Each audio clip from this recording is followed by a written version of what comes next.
Yes. Thank you. You talked about the personality traits of Jesus. I was wondering, what are the personality traits? Because I was thinking, two souls who are in the same state of love. What are differing these two souls? What is personality? I don't know how to explain that, but You mean what is personality aside from the loving expression? Or? yes. Because this is a really common idea that people have that, when you just get to be loving, everyone's going to behave the same. If everyone's in the same state of love, everyone will just be. And it's not true. It's actually more different because people are individual. They're their individual self, but they're less trying to conform and they're less in addiction. And so they're more like Jesus is quite a playful person, and he's quite, I guess we both are, you know. Yeah. And kind of.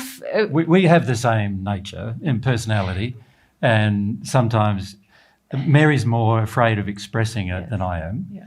But there's some particularly areas. In public, in private, Mary's probably more, sometimes even more expressive than I am in private. Yes, definitely. Yeah. And we both have a sort of a sense of humour. You know, we quite like to joke around and stuff. Sense of humour. Yes. But I suppose it's difficult to describe a personality, you know, because it's really a feeling. Like, it's not a set of actions, if that makes sense, or a set of interests. It's more a feeling of a person. So there's a very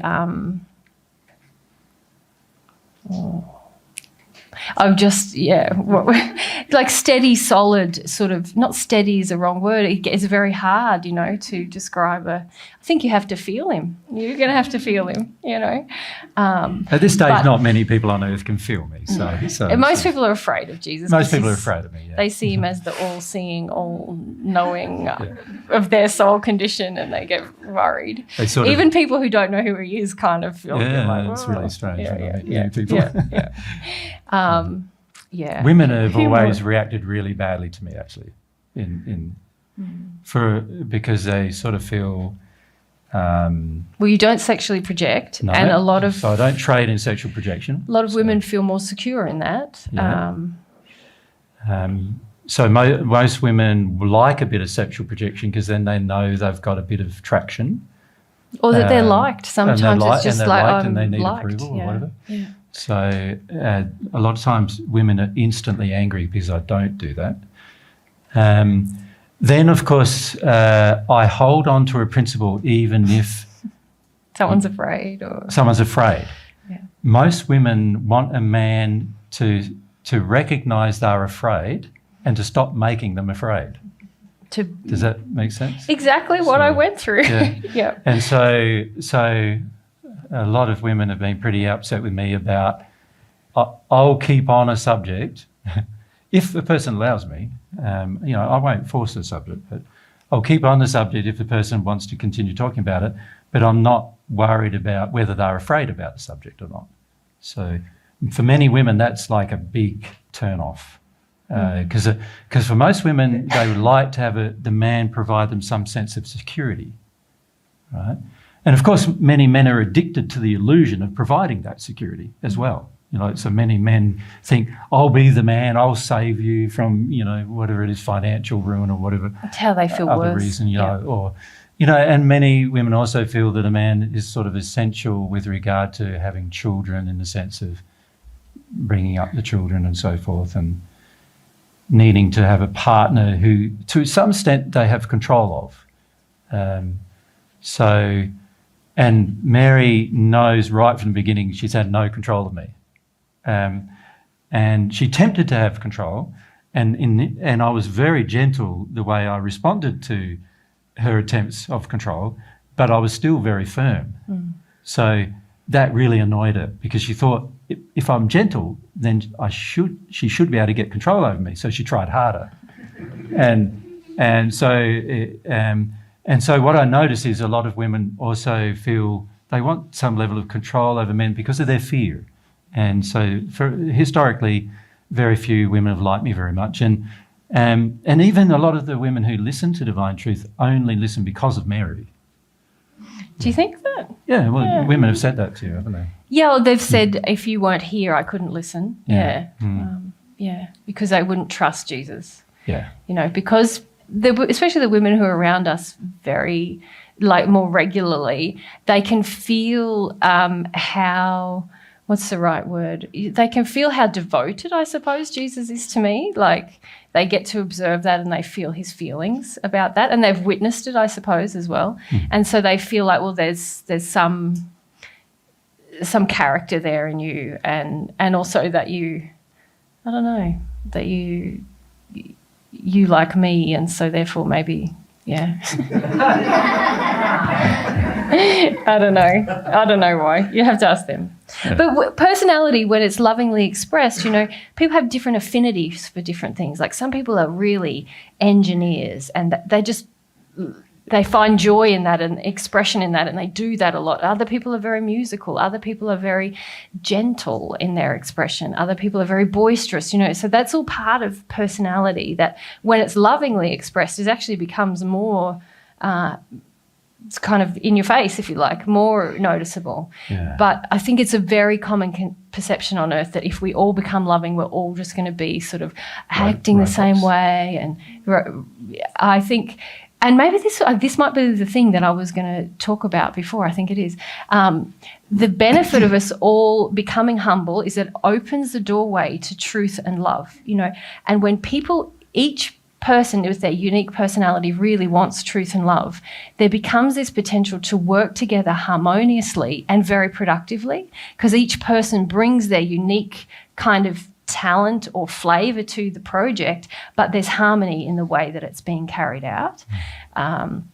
And that's why I love the humility and practice days in God's way. We're not yet harmonious, people are not yet working together, but there's that potential, you know, that as people become more humble and want more love and truth, we can actually do big things together, and quite diverse things, because people will want their own nature. Yeah. And you'll become more expressive of your personality and nature as you grow in love, but you'll also become more individual. Yeah. So at the moment, most of us have learnt in a society, we grow up in a society, we learn there are certain types of things that I might have a tendency to do because of my personality that are not really good, you know. So one of those things is, you know, just to be flamboyant, not really good. In some societies, that's good. So you go to America and flamboyance is sort of almost like accepted, but you go to Australia and flamboyance is like, what are you doing, man? Well, you've got tickets on yourself, yeah, mate. You go, you know, calm it down. That kind of thing. And so every society has its own rules and structures about how you should express your personality. And as you grow towards God, God wants you to be the person he created you to be. In fact, one of his primary intents is intent in terms of I-N-T-E-N-T. One of his intents is to make sure that you understand who you are and how to express your personality and nature in the best possible manner. That is one of the things he wants to share with you. And actually meeting the other half of you is really interesting, because they are also going to be expressing, like in Mary's case, the feminine side of my personality, and I'm going to express the masculine side of her personality.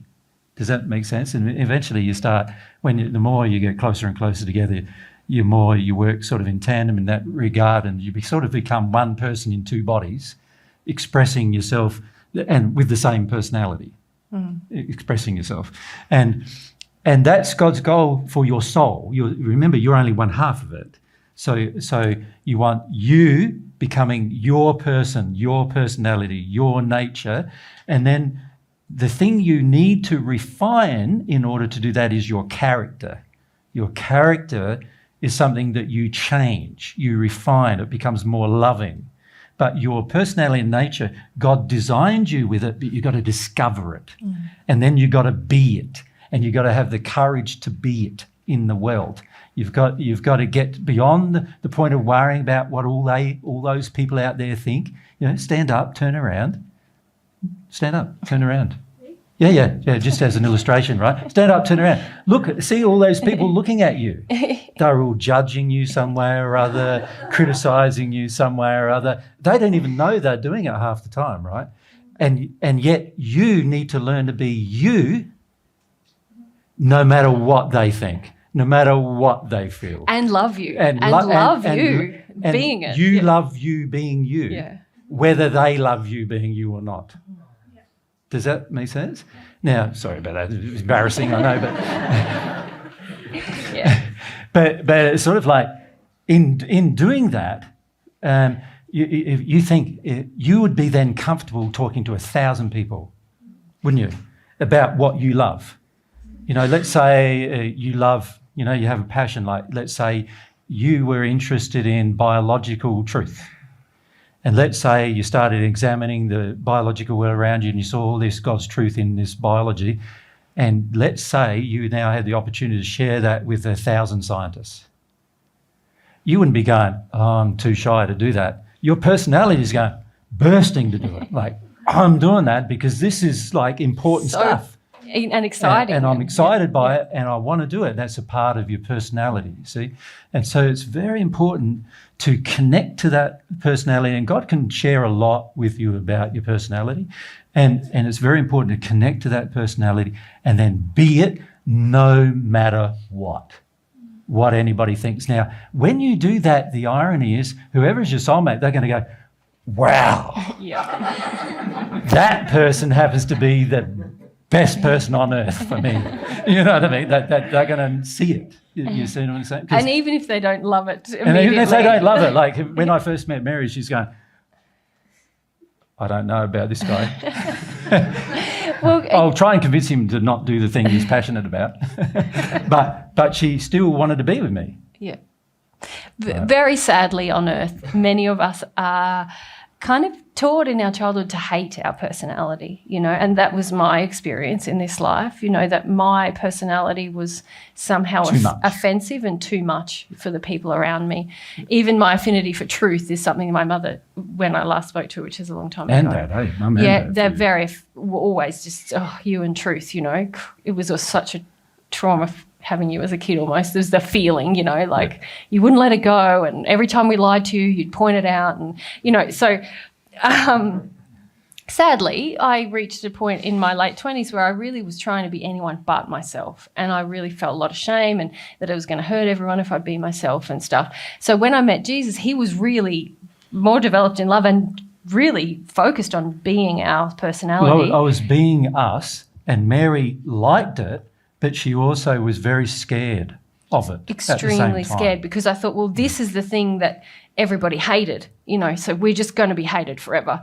And I want to spend more time with you. I kind of respect and interested in what you are. But let's do the truth thing in private. But yeah, like let's just tone it down and let's just bring it back and let's just please a few people while we do it. And so it's been such a gift to me that Jesus had done that work on himself to love. I know it's still a work in progress, but really largely love who we are, because it gave me an example that, you know, who I wasn't a horrible thing. You know, I had to work through it emotionally. But and oftentimes I've, you know, things that Mary has criticised about herself, I'm saying, but that's good, darling. Yeah. Like that's a good quality you have. And it's also not only a good quality, it's a good personality trait, but it's also like something in harmony with God's truth as well. Like the truth thing when we met, so Mary used to say, I'm so ashamed of myself. I can't let things go. I can't let the truth go. And I'm going, that's a great thing to not be able to let the truth go. So if Mary Mary's, and myself obviously too, are like dogs with bones when it comes to truth. You know, we're not letting them go. And it doesn't matter what you do, we'll growl at you.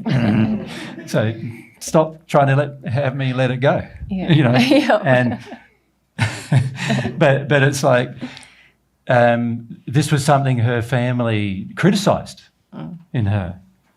Yeah. And my family hated it. Yeah. Like, and Mary's family criticised it all the time as well.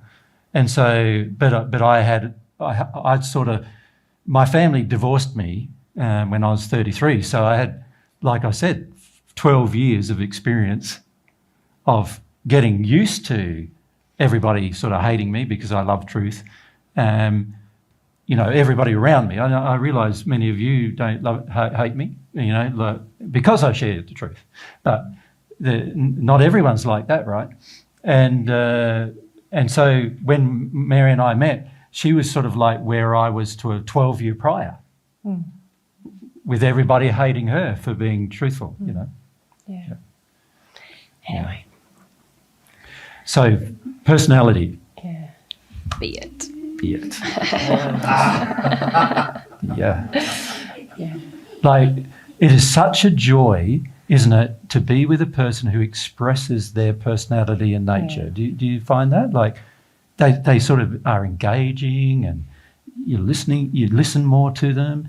And when a person is sort of fake with themselves, you sort of go, do I have to listen to more of this fake or what? Is the general feeling you have. And most of you don't even realise that's going on, but it is in your day-to-day interactions with others. This is why many of you, when you interact with somebody, go, oh boy, this is a boring conversation or whatever, because the person's not being themselves. If the person was being themselves, what I've found is if a person is engaging and being themselves, their personality and nature, it's never boring. Never. Conversations with them are never boring. At home, quite often in a room, because they've had daily exposure to God's truth for years and years now, many of them. There's quite often they can be in a room, 30 people, 30 of them expressing their personality and nature. And it's such a joy to be in the company of that amount of people all at once expressing their personality and nature. Yeah. Yeah. As you will find out as you progress. Yeah. Every celestial spirit knows who they are, knows what their personality is, knows what their nature is, and enjoys it. For themselves, they enjoy their own personality and nature. Yeah. And also when you meet them, it's sort of like, our best friends, in the spirit world, who we meet, obviously every day, and they have such beautiful personalities and natures, and we love every one of them because they're all so different to each other, but they're also, it's so good having friends with completely different feelings and personal behaviours and so forth. Yeah. The celestial spirit world is an immensely blissful place because of one reason is because of that. Because every single person there is expressing their personality and nature every single moment. So every single discussion you have with them, it's there. Every single time you do things with them, it's there. If you go and do some acting on a stage, it's there. If you go and work in the garden, it's there. You know what I mean? It's just there all the time. And so spending time with people who are doing that is such a joy. And this is a joy that we miss out on a lot on earth because we're so detuned. And we've been taught on earth to conform to a society, conform to a family, conform to a role. Many of you experience that, role of a mother, role of a father, role of a breadwinner, role, roles of worker versus manager, role. And we're taught to conform to these roles to our own detriment and the suffering of our personality. Our personality suffers in those places. And that's something we need to change if we're going to grow